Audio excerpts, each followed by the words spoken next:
Yeah, I agree. I mean, I think there's a lot. I mean, there's other pieces that go into it, like I do think that porn has warped and shaped our perspective. If you're a 15-year-old boy who has a phone in his pocket and you spend 2 or 3 hours jerking off and watching porn, you are going to like, just think about that for a moment. You're going to see more women in that 2 hour session naked than most men throughout the history of Of the human humanity. species will have seen in their entire lifetime Yeah. naked.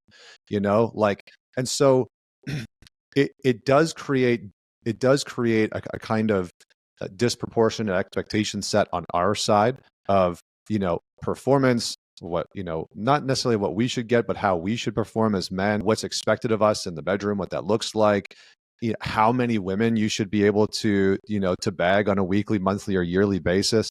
And so I do think that for men, that performance anxiety has really ramped up.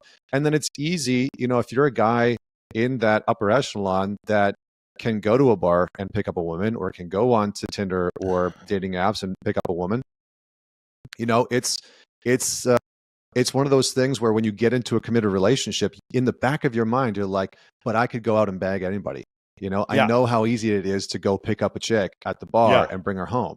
So you can really screw with your ability to be in a long-term committed relationship, even if that's something that you deeply want. Yeah, and interesting. See, so I agree with you, Connor. I don't think those men are disenfranchised. I think the men who have who have a lot of luck with women, they don't feel disenfranchised. But that's 20% of men, maybe Right. 25% of men. I think the majority of men are disenfranchised, like you say, which is why I always try to make a delineation between men who are doing well with women and then the majority of men who aren't. Because what's happened is women they have a bad experience with a man who is fit. The 6'3" Australian male stripper with the tattoo sleeves. Yeah, okay, he didn't call you back. That's shocking. I can't believe that.